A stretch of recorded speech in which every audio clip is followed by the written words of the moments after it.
Welcome to the podcast. Thanks for having me. This one's this one's almost a week old or more at this point. But Nelk had Trump on, and YouTube, as Trump predicted on the cast, took it down, citing mis and disinformation regarding the election, which I thought was fascinating. Yeah. I wish they would just say Donald Trump is not allowed to be on here. Yeah. Well, to be fair, I only listened to 2 minutes of it, and I had to turn it off because he does just bullshit the entire time. Like, I don't have Trump derangement syndrome. I don't immediately dislike anything just because he's there. I couldn't listen to it because of how many times he just made up bullshit. So you mean like we've never seen anything like this before? Yeah, I don't even remember it because I was just so frustrated by it because I wanted to hear his honest opinion. But yeah, he just lies the whole time to make himself sound amazing and make Biden sound incompetent. He's like, this never would have happened if Biden weren't president. And we've never seen anything like this war before. And everything's like just not true. So if you're trying to listen to it to learn about the world, you're just getting a horribly dishonest take on it. So yeah, I understand based on the 2 minutes I heard that getting taken down for misinformation. I'm like, that makes a lot of sense. Because, really? Oh man, I totally, that's right. Like, well, YouTube if you're is full of bullshit. Well, here's the thing. YouTube is chock full of bullshit. Well, this is the question. You can keep it up if you don't mind having misinformation. That's fine. But YouTube doesn't. This is my contention. I understand. YouTube does not give a damn about misinformation. They didn't like bend. They didn't look at it with a really keen eye and find one time he said something that wasn't true because they wanted to take it down. They just had to take a cursory listen to find him lying about stuff. You're presuming that the order of events is YouTube doesn't like misinformation, then they watch videos checking for misinformation, and Trump was easy. That's not how it went. Trump posted, YouTube said, how can we get rid of this? And then they pointed to misinformation. Just as an example, and because I knew we were going to talk about this, I was like, let's see if I can instantly find some misinformation. And I knew that there was the Snake Island thing with Ukraine, which is that there was this island. They told the Russian ship, go fuck themselves. Everybody initially reported that they were all killed. Fox News has a thing that straight up says repeatedly, they're dead, they're heroes, they're all this kind of stuff. It's got nearly 1 million views, is on YouTube. It's 1 million views. It's straight up, I think, widely agreed to not be the case at this point, and is still on there. There is not... and all the comments are, we have to stand, like, clearly it's motivating behavior and action and feelings. We've already talked about this. It's setting the speed limit at 45 on a highway, and then you can pull over whoever you want. Yes. I agree. That's obviously what it is. And so that's my issue with it, is I just wish they would say, he violated our no Donald Trump can win the election policy. Sure. I'm just saying, it's not that he wasn't speeding. That's all I'm saying. He sped the whole time. Yeah, he went 100 in a 45. Sure. I wouldn't dispute that he was saying honest things throughout the duration of that podcast. And I only watched 2 minutes because, like I said, listen, if he went on there and actually said what I think he believes, I would be interested, even if he accidentally lied.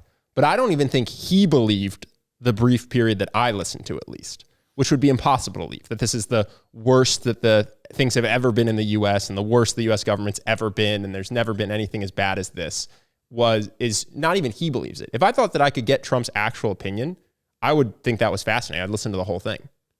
Well, but this is a separate conversation. I think that Trump's brain, he's been this way for a very long time in terms of the hyperbole and the incomplete sentences and the saying one half of a sentence to be asked a follow-up question to move in a completely different direction. I think he's been that way for a long time. So the idea that he doesn't believe the things that he says kind of presumes that he has this internal fact checker.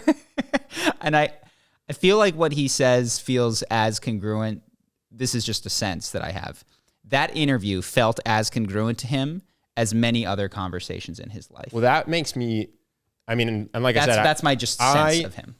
I was one of the people who said that people think he's the worst president ever just aren't looking back at history. I'm not a blind Trump hater, but if that's true, that's very scary and makes me want him to not be president again. If he actually believes what he's saying, that's way worse than him lying to make Biden look bad.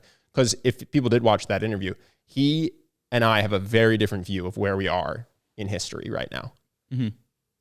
Well, you also only saw small. I only saw 2 minutes, yeah. And I wanted to watch it. I couldn't watch it because I was just going, wow, this is wild to hear this person say this because other people will think it's true. I guess it didn't even occur to me that he would possibly think it's true because of how outlandish it is. Yeah. So when Trump tells lies is to me true and unremarkable, I guess, even though there's a lot of them and some people believe them. That feels, my issue is with the institutions and people that I believe are likely to do better or could feasibly do better. Like, I don't expect Donald Trump to ever stop talking the way that he talks. I wish that YouTube, though, and I can conceive of a world where they are not so clearly partisan in their application of their mis and disinformation policies. Interesting. Yeah. Regarding COVID and the mis and disinformation that came out from the CDC and the WHO at the start of it that was not redacted or taken down or penalized in any way. Yeah, but YouTube's YouTube's not a paradigm of great ethical for the people business. They also got rid of the likes and dislikes feature just for their ad people. Mm-hmm. It's clearly a worse product for every user and no one likes it and they did it anyway. Like, I don't think that YouTube is Tom's shoes. I agree totally. I guess I can see and remember a world where I trusted them a bit more, maybe before they were when they were still in the growth phase and not in the turn of profit phase. Well, I guess I hold Trump and YouTube to the same standard, which is I wish that YouTube would leave up things even if they disagree with them. And I wish that Trump would tell what he thinks the truth is, even if his truth is different from my truth, instead of getting up there and saying what I kind of have to believe he doesn't possibly believe. So I think they're both bad. Yeah. I'm not saying that. I guess I'm less quick to just say, oh, Trump is Trump. You can't hold him accountable, but YouTube should do better. I say, well, no, they should both do better. And in this situation, I don't know what the right answer is, but I also don't know what he said for the rest of the interview because I had to turn it off. My sense would be Trump should tell the truth, but he's not going to, and YouTube should leave the interview up because I don't think there's the idea with the election thing specifically, with why we had to do this, because there's a clear and present threat to our democracy, and he can't do this. He can't mention that this is not true. I feel like we've crossed out of the danger zone. We need to limit what people can say about this phase and get back to the marketplace of ideas phase, which is, here's an idea that Donald Trump has. I think that's gone forever. I think YouTube saw, because YouTube got no pushback. No one left. No one cared. A lot of people lauded big tech. Well, there was, Parler tried to come out. And then Amazon shut down the servers. Exactly. So Parler tried to launch and it didn't work. So YouTube, it's not dissimilar from any authoritarian. They did something that was iffy. No one stopped them. They didn't lose any money. They didn't lose any power. In fact, they gained power. Yeah. They're not going to cede that ground back. Sure. They're just going to keep doing it until they decide to try to land grab even more power, where they, who knows, create their own channels that produce what's real information. Maybe that's the next step. They don't even rely on third parties. Yeah, they're not going backwards. YouTube's going to continue to, whatever they think is true will be YouTube's version of information versus misinformation. And true and important. So clearly there's things that they don't think are true that are on there. There's some flat earth stuff that gets like a little caption, but and they have their things that bother them to certain degrees. They add context to or but if they decided, outright, depending on how important they think it is. In their view of the world, that it was dangerous to them to have people think the earth is flat. Gone. They just delete every flat earth video there was. They wouldn't even say anything about it. Correct. Which is a bummer. And it's, you just would I don't know. We've talked about this again and again, and I actually don't know the answers, is do you want an open marketplace of ideas or not? Do you think that people at the top need to create like a technocracy? What is it?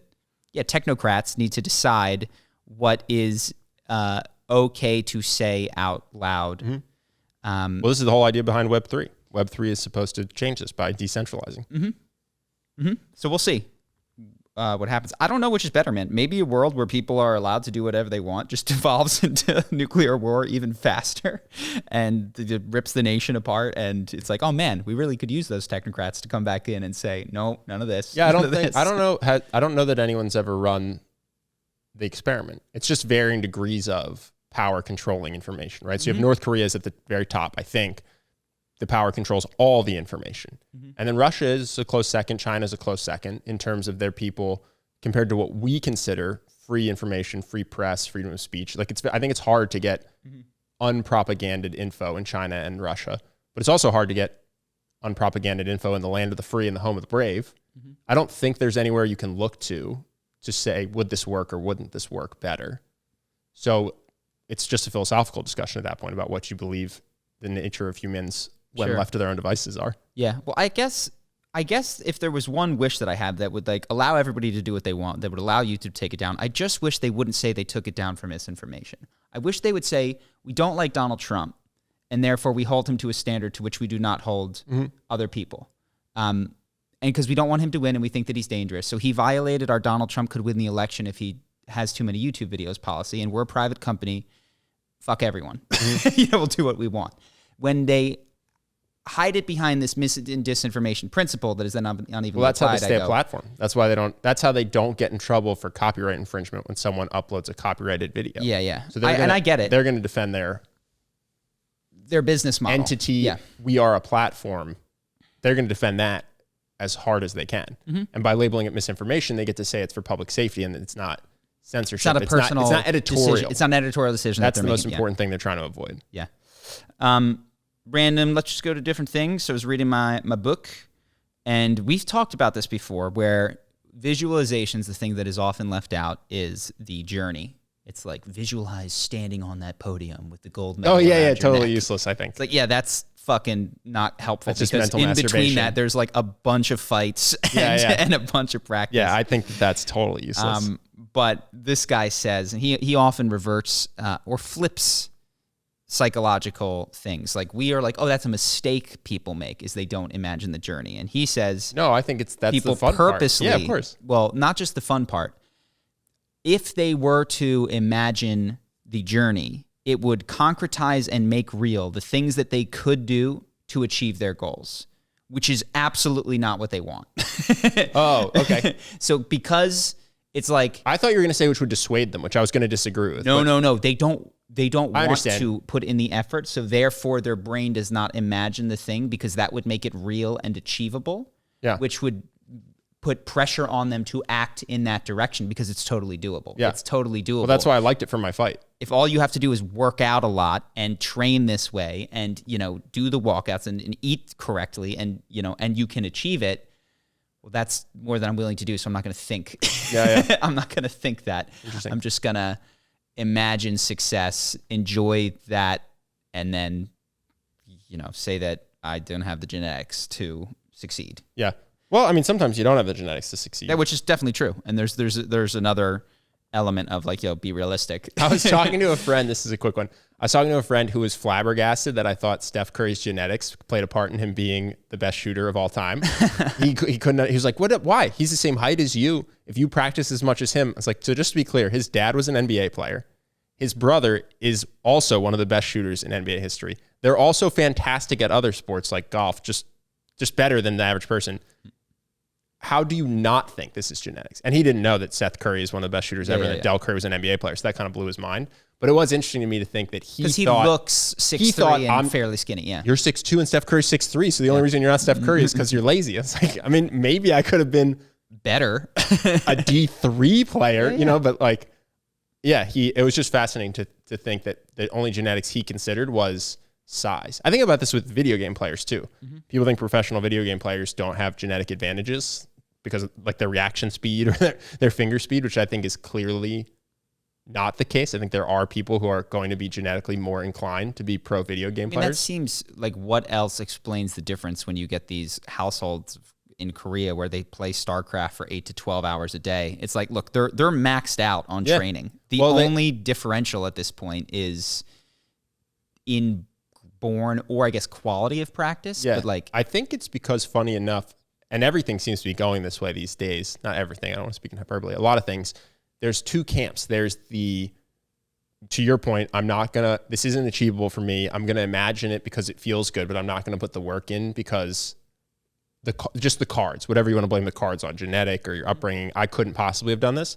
And then there's the other camp, which is everything is achievable. It's kind of the deep in the NLP camp of if you set your mind to it and you pull yourself up by your bootstraps, you can do anything. Mm-hmm. And it's in the middle is the actual answer, but not a lot of people say, hey, through hard work, you can achieve some stuff, but not everything is possible for you, which is not a sexy message. So it's the least propagated message, I guess, between the two. You know, interestingly, what's consistent amongst those two extremists on both sides is that the reason that they adopt those beliefs is for short-term benefit, meaning oftentimes what motivates the NLP, anything is possible, is like, and that's why I'm a coach, you know, and that's why, you know, because I believe it, therefore I can charge for it. Yeah. And I can now teach you to do it because wealth is a mindset that I have already stepped into. Like, or you just or you have the Tony Robbins mindset that he's on record saying he cares more about being effective than being honest. And so if you are trying to achieve something, you might as well think it's definitely achievable. It doesn't help to think there's a chance that I can't make it to the NBA no matter how hard I try. If you're going to try to get in the NBA, you might as well think, if I work hard enough, I'll get there, because that probably does increase your odds. Yeah. It's just not true. Mm-hmm. Some people won't make it no matter how hard they try. Yep. For true.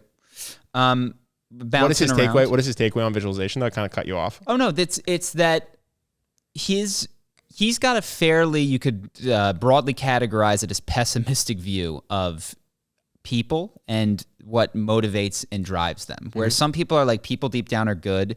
I think of a really crude way of summarizing him is like, people deep down are selfish narcissists who do not care and love other people and have very disgusting motives when you like peel away things. And so for people who haven't listened to us before, we're talking about The Last Psychiatrist. Yes. And he wrote a book that was called Sadly Porn. It's actually, I don't necessarily recommend it. I recommend his blog, which he hasn't written in for like 8 or 9 years. But it just disappeared one day. Did he ever explain why? No. Just bounced. Yeah. Just said, I don't want to do this anymore. Done. But he had a like very popular blog among other bloggers. So he was informing a lot of the thoughts that were being shared. Yeah, a lot of the more famous bloggers a decade ago were taking his information and making it more understandable to their audience. Because he's kind of you have to be pretty intelligent, I think, to get a lot of his stuff. Yeah, and he makes moves that aren't always fair, and I don't agree with anything said, but he's a very interesting thinker. So yeah, that was just one of the many things, and he goes into I don't know that I can yet summarize it, but I'll have to do a closer reading to see if I get it. A lot of the book is about why cuckold porn is becoming so popular, and like the traditional explanation is that men who feel inferior find a way to do, you know, this matches their feeling of inferiority. And his explanation of it, which I'm going to butcher right here, is something like it allows them to get off the hook for satisfying the woman they married or something like that. Which is like, oh, you wouldn't like me anyway, therefore I'm not going to try. Like type of that is at the core of what drives it. And behind the I'm not going to try to satisfy you is resentment for the ways in which your life hasn't turned out the way that you wish it might have or wanted to.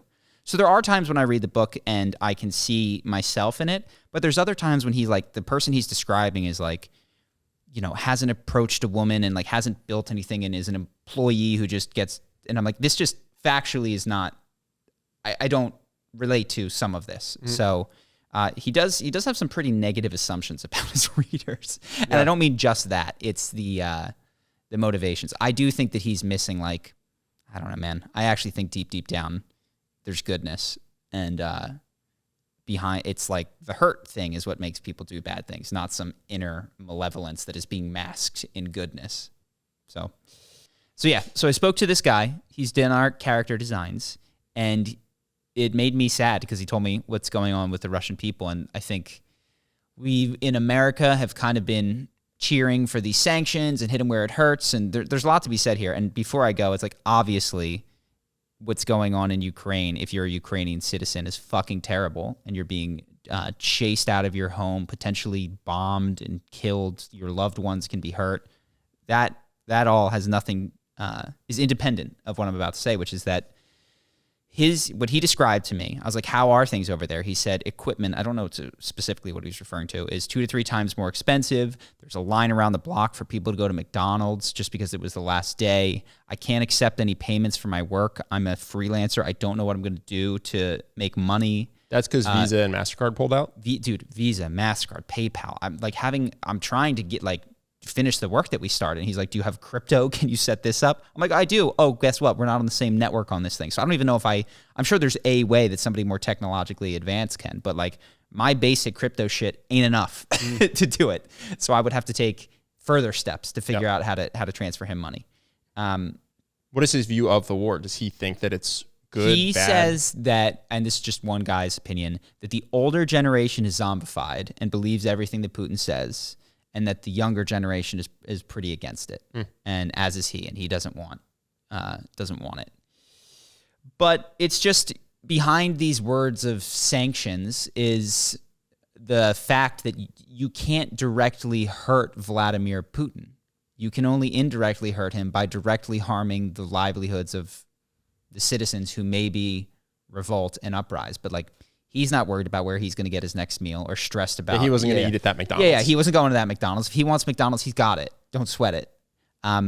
Similarly, and I don't know, I do worry that the word oligarch, and I don't know any of the background, but what I'm seeing in U.S. sentiment is that if you label something an oligarch, nobody will have an issue with you seizing their property. Mm-hmm.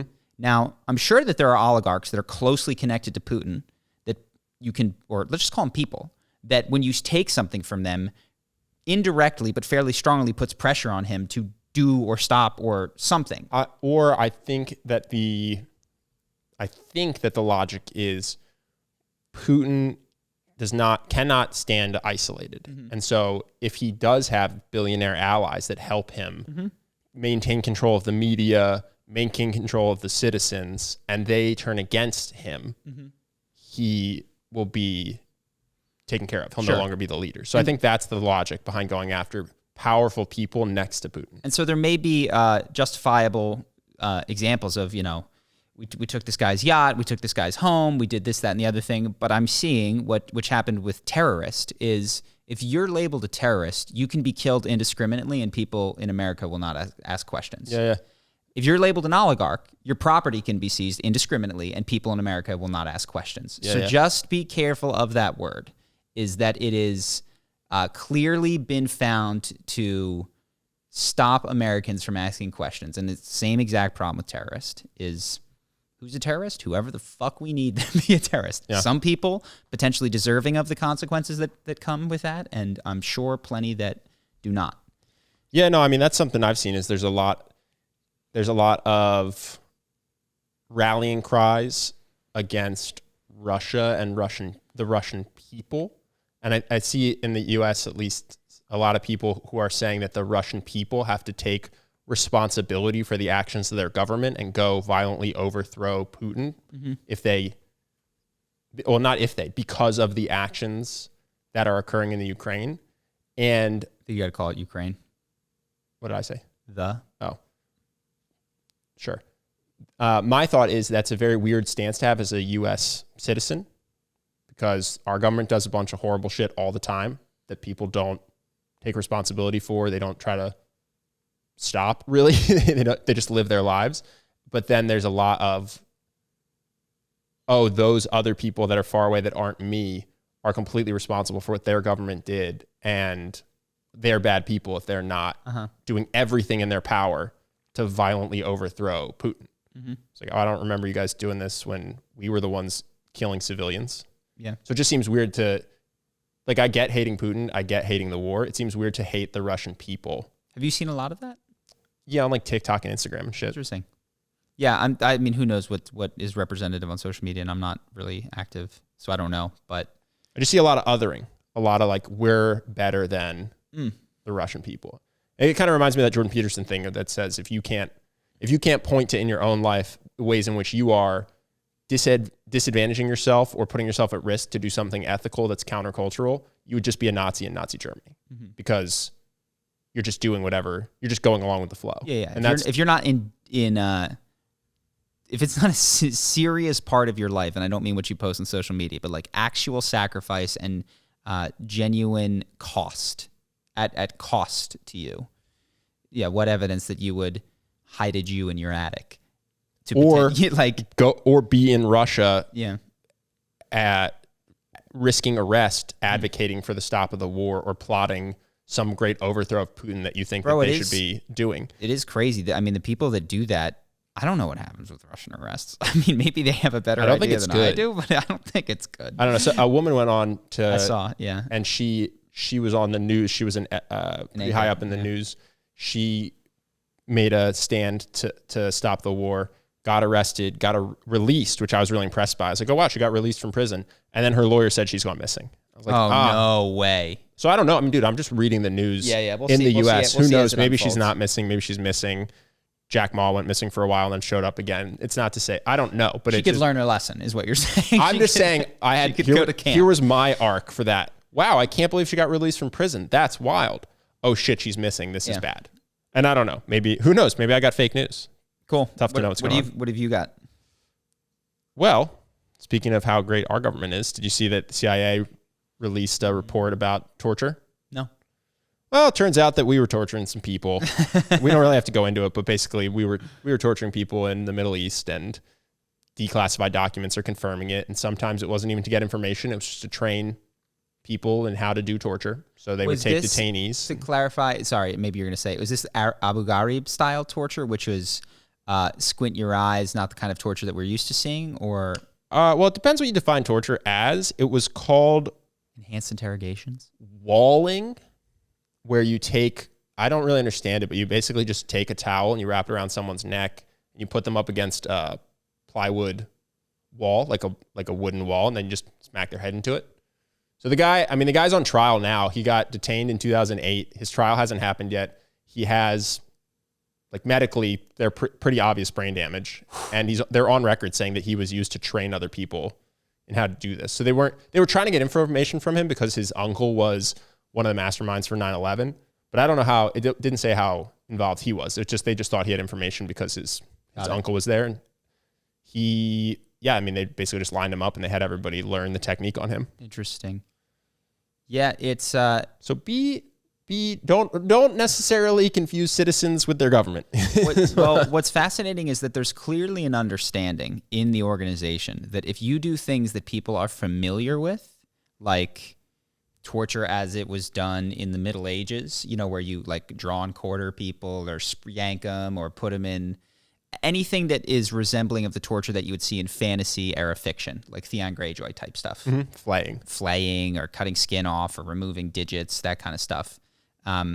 That is going to get you in deep shit because that codes as torture.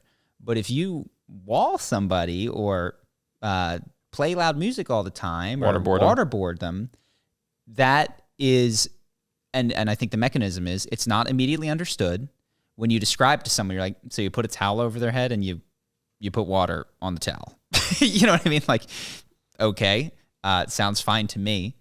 That it just doesn't create a visceral reaction, which is all that has to happen. Just a little bit of like confusion. And that's not to say that... I actually disagree. Do you think anything would happen if this report came out and instead of walling this guy, they were flaying him? That they were slowly peeling skin from his fingers? He didn't die. His fingers are just mutilated? I don't think they get in trouble at all. They get in trouble? I wonder if there wouldn't be more of a reaction. Now, granted, not let today, me rephrase. In this sense. I don't think the U.S. citizens would go to the streets, change who they vote for, hold massive rallies to defund that arm of the military. Like, the person who did it might get in trouble from their higher-ups, but I don't think you'd see anybody really trying to prevent it from happening in the future. Yeah, I think there's... And I don't want to say anybody, but anything that would amass movement. My guess is that it wouldn't pass a threshold to motivate change, but if there's, on the one side of a spectrum, behaviors and secrecy that is just people just tolerate. And on the other hand, there's the George Floyd video, which motivates massive change. I think that... Don't they have videos from... Abu Ghraib? They have like photos that I've seen. I don't know if they have video as well. Sure, they have photos. Yeah. Didn't motivate anybody like George Floyd. Yeah. Well, they were yeah, some of them are viscerally, immediately understandable for sure. But yeah, I guess there's also a huge sense of like, who gives a crap in America? And I'm not saying this is appropriate. What happens over there to those people? Those are bad guys. I also don't think that America is particularly bad. I think this is true of any powerful government. I think every powerful government is doing shitty things that their citizens don't feel guilty about or support or want to have to take ethical credit for. Mm-hmm. That's just how I think the world is operating. So that's my only thing is I think that we're not holding ourselves to the same standard that we're claiming other people should. And I think that's just happening in every country that's powerful. Okay. Sorry. Natalie texted me. we broke a monitor today, so we got it. It's an emergency D&D situation. Emergency D&D situation. Go ahead. Sorry. No, that's it. That's my only takeaway. It's like, it's just a very common thing to expect other people to be better than we are and get mad when they aren't. Mm-hmm. Yeah. Universal, I would say. Yeah. Cool. What else? You want to talk about our friend's Airbnb scam? Oh, that's funny. So go ahead. So I'm talking to him the other night. So good. He's like, dude, I'm a negotiating god. Did he say I'm a negotiating god? I'm exaggerating for the story. But he was telling me how great he is at negotiating. I know he was hyped at himself. He was hyped. He's like, I've had 3 killer negotiations this week, 2 for my friends, 1 for me. It's for my new place, which I've got on Airbnb. Well, I'm fucking up the order of the story already. But essentially, he's been trying to get a new place. It was $9,000 a month ask, and he got him down to $6,500. I was like, 60, bro. How in God's name? That's 2/3 for rent. Like, this isn't like you're walking around the Grand Bazaar and you're negotiating somebody down a third. Like, this is insane. Oh yeah, my big negotiation for rent would have been to get $100 a month off. So to get $2,500 off is wild. Yeah, crazy. I was like, how long was this place on the market? He's like, I don't know, not long, a day. I was like, what? Like, wouldn't they want to show? He's like, I just got it, dude. So he told me his whole strategy. But then at the end of it, I started getting more information about the place. He's like, actually, it was an Airbnb, and one of the things I was able to give him was he didn't have any reviews. So I was like, I'll write you your first good review. I was like, oh, wow. He's like, and also, like, you know, if I go off platform, I don't have to pay the Airbnb fee. So it's like 12% cheaper or something. It's great. Oh, so you went off platform. He's like, yeah, and I paid in crypto. So immediately we're like, are you sure that this place is real? Like I've experienced this. And so he kind of caught on that night, and we tried to be like, bright side of things, this could be real. This could be a great guy, and you could have got a great deal. He's like, he sounded like he was from California. He sounded like an American dude. I was like, great, that's a good sign. He's like, and I suggested we go off platform. I'm like, cool. Definitely, you're safe. So next day, he's supposed to move in the next day. Supposed to move in. Checks this guy's profile after he's not fucking responding to him. Looks at his image, and his image has changed from a friendly Californian dude to the Tinder swindler. Yeah. Okay. It's fucking Leviev, Simon Leviev, or Simon Yehoot. And it was just, oh my God, what a troll. Yeah. So he went to the police station apparently, and the cops were just cracking up when he showed him, because he was in the police station when he went to see. He's like, this is the, oh God. This is the guy. This is the guy. The Tinder swindler? Yeah, so the moral of the story is there's a reason that these platforms charge fees and keep you on platform. That's what I took away from that. And also, this is a big thing with crypto is people are like, we got to go decentralized. We got to go decentralized. Like, man, we've had decentralized. Like, just to be clear, the world started decentralized. There's no governments. There's no rules. There's no... If you paid for everything in cash. This idea, and there was a guy on Tim Ferriss, I forget his name, that talks about it, but there's this tension of like... the decentralized thing is like, be sovereign, take responsibility for your finances, your water, your protection, all of that stuff. And while that sounds really nice, I feel like I've grown too accustomed to these centralized, somebody stole my identity. It's okay. Like American Express says. Yeah, if he paid for that on Airbnb, Airbnb would have refunded him the money. And if Airbnb didn't, but he had paid with a credit card, his credit card would have refunded him the money. Mm-hmm. So there were 2 organizations in place ready to forgive him for being silly and falling for a scam, and giving him all his money back. And by circumventing them by going off platform with crypto. To take their percentages, and by it's like, I don't want to pay, a credit card fee, or I don't want to pay. Yeah, why do I have Airbnb to pay this fee? credit card 3%? Yeah. Well, this is why, because 1 out of every 33 times. Well, and certainly they make a healthy profit, but it protects you from this kind of stuff. So there's definitely there's pros and cons to decentralization, obviously. And I think a lot of people who have been scammed on crypto have been indoctrinated the hard way to what it looks like to have no recourse, no centralized referee to go, oh no, that's illegal. Yeah. You're done. Well, they also, I forget the exact details, but they also did try an experiment of not centralizing roads and letting people privately own roads, and everybody just instantly put up a gate and started charging tolls, and it became untenable.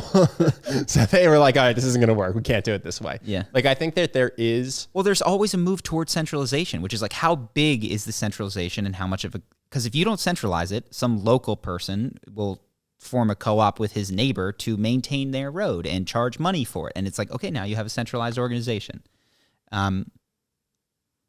There's definitely that tendency, and I actually wonder if the evolution, if you look at the big arc of human history, certainly as things have gotten better, it seems that it's tended towards increased centralization and increased power being held. Yeah, I think at some point in the distant future, I think you'll have a global government.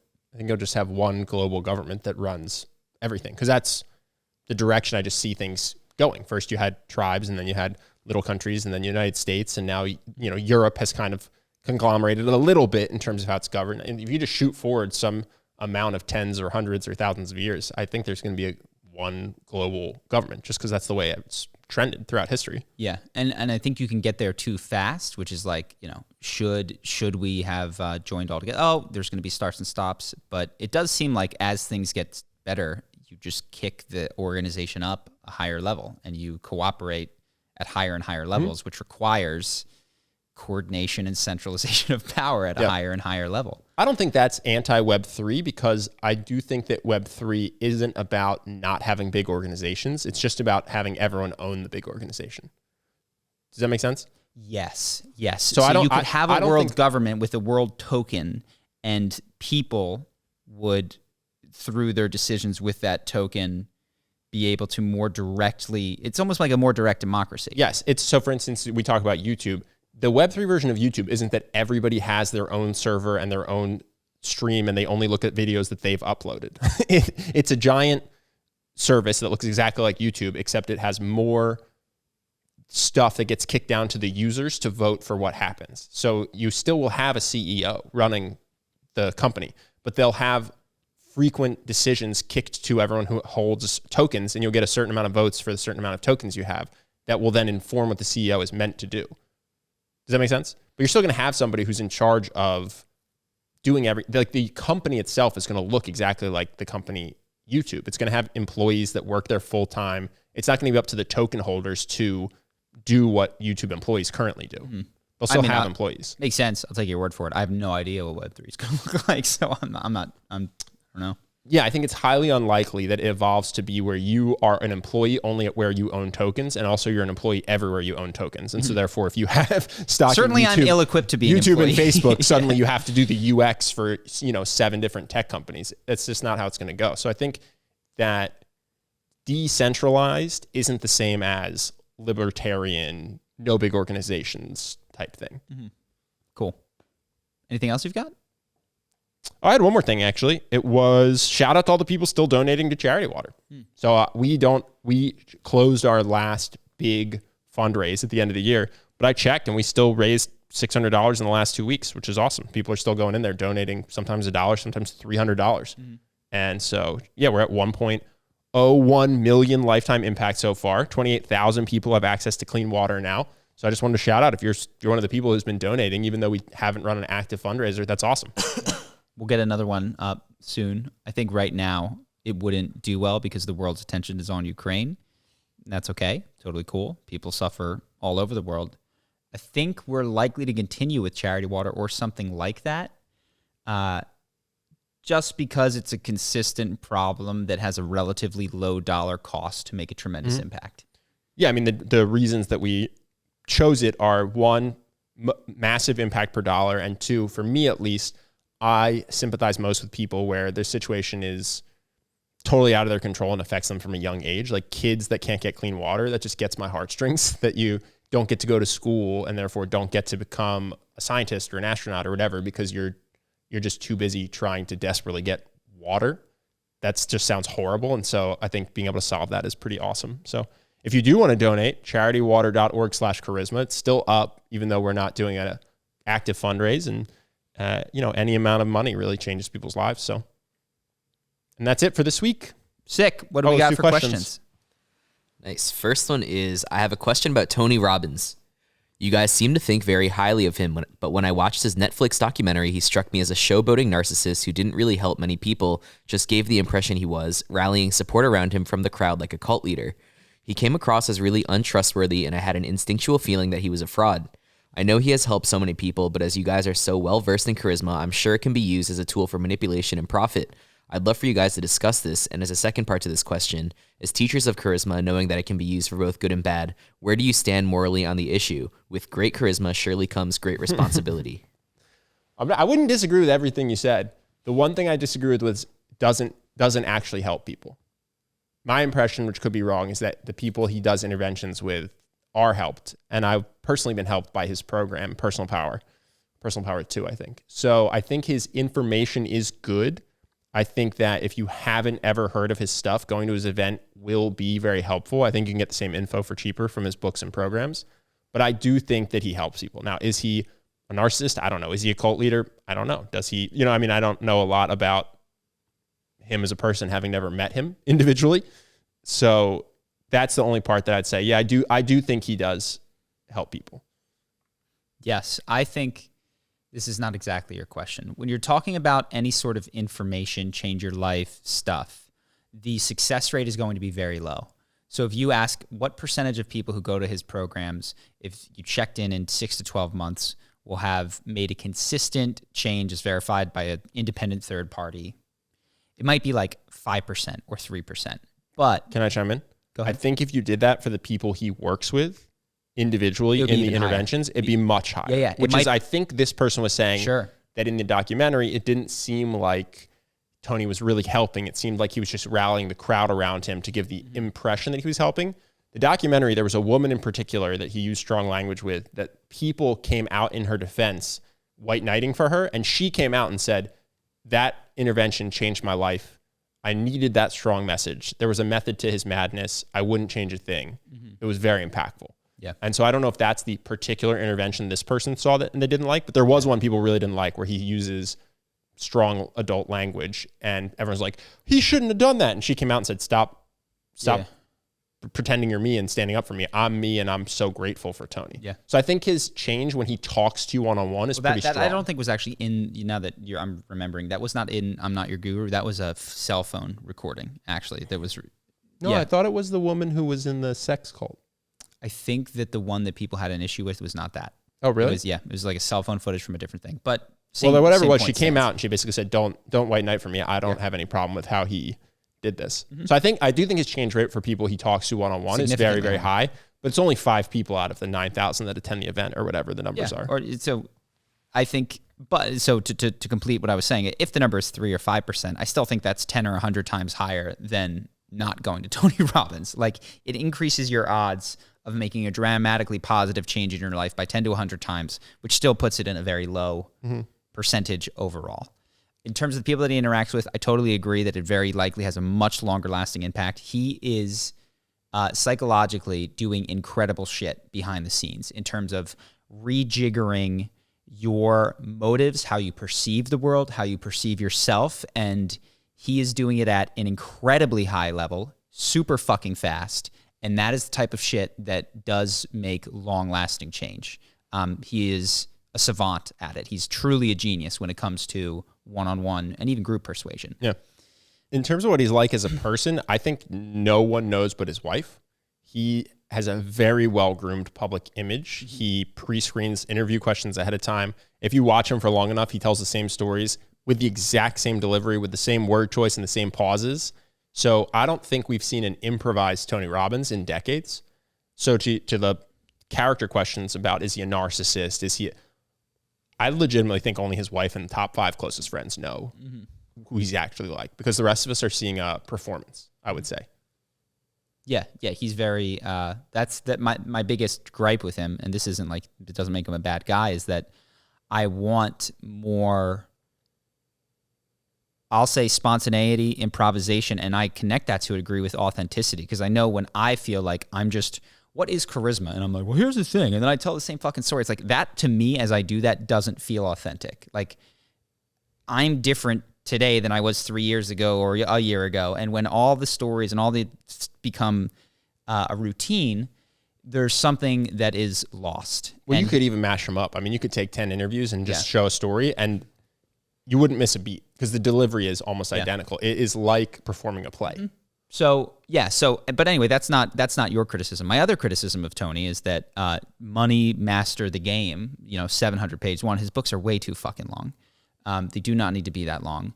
2, they give you advice that he didn't use, which is like, invest in this fund that doesn't take fees. It's like, Tony, that's not how people master the money game.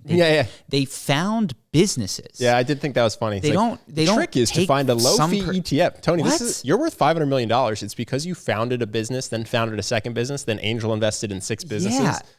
It wasn't from low-fee ETFs. That's not where your $500 million came from. Yes, and I go, like, this is maybe good advice, but like also you haven't really lived this advice. I think what he's trying to do is put together a book for the average person.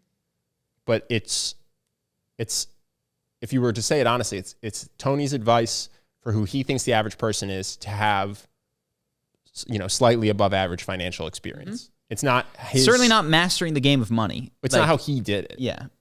Yes. You're not just, at no point does he, in that book, I mean, and I went through it, maybe I missed. I was looking. At some point I did quit. I'll admit it. I was looking for change your top line income stream at some point in the book, which is like the number one thing that changed my life when I started to realize is that, look, you can work as a consultant, and your first year I made 60, and then you made 63, and then you made 67, and then you invest it well, and so then you can get do that. 20 grand becomes 25, or you can go from 60 to 30 because you run your own business, then to 50, and then to 75. Yeah, I mean, all the richest people they're largely founders. They got control over their top line thing, and then they went for the spending and the investment. Those are two very different things. So any sort of like wealth building or mastering money that doesn't talk for a long time about how to bring in more is really missing it, I think. So yeah, so those are my criticism as a person. And the one last thing that I'll say within that particular documentary is that there's a scene with a woman where he gets her to break up with her boyfriend. Apparently checked in later. They got back together. They decided they should. I do think that Tony can be very yang energy at those events, which is like, change your life now, do it. And what he doesn't account for is that people will leave the event. There will be backlash, and sometimes massive change, which is like his thing, is not the best because it creates a backlash. And maybe they should have stayed broken up. Yeah, but that's not what happened. She didn't have Tony Robbins. Oh, I see what you're saying. I thought you were saying the breakup was a bad idea. No. She didn't have Tony Robbins forever. And I'm saying when you put somebody under that amount of pressure to get on a phone and put their fucking person on speaker, that's fucked up, man. I actually watched that. I was like, that is fucked up. To put her in that amount of pressure and then have her publicly do it.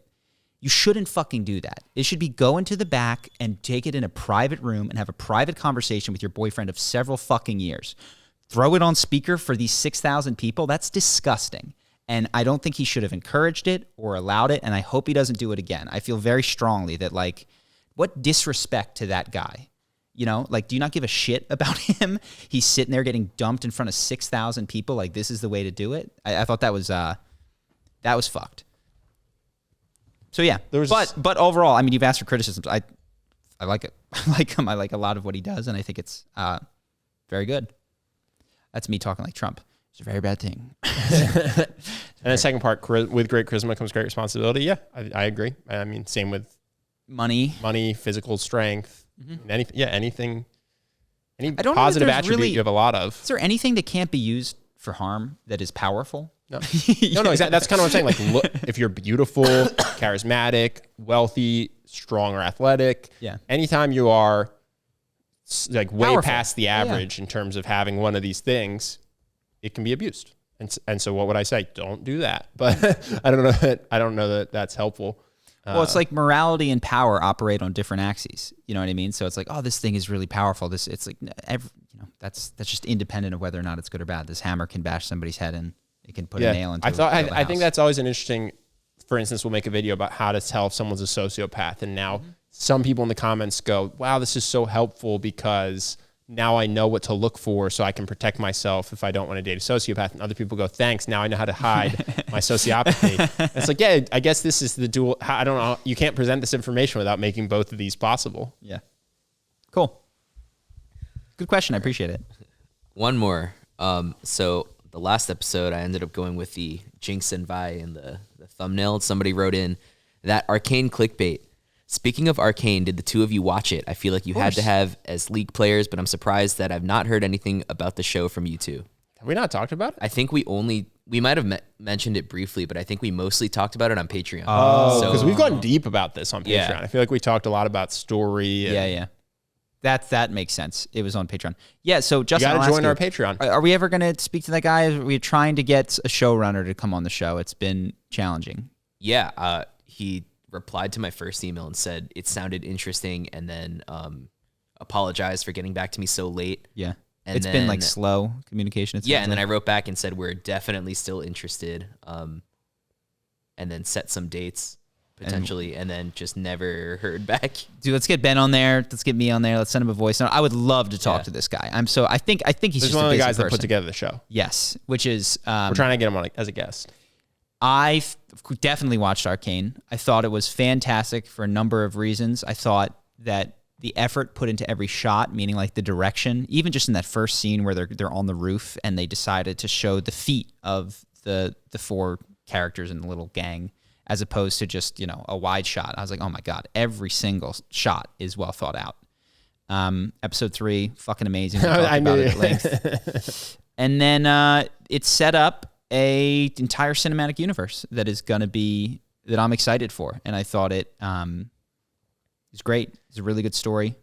Yeah, after that, Charlie was already playing League of Legends. I was already playing League of Legends too. But after that show, you went and tried to figure out how to invest in them, because you just went, there's going to be, based on these characters in the lore, there's going to be another TV series, movies. There's going to be all sorts of shit. This is like the only NFT I want to buy is like, look, Riot, if I can get in now on what you're about to do, you are going to be more valuable in 10 years. Yeah, the only problem is apparently it's owned by a Chinese company. It's owned by Tencent, right? yeah. So. And which Tencent has everything else in it. And I've tried to avoid investing in Chinese companies just because not even for self-preservation, just as like, do I really want to support the backbone of CCP?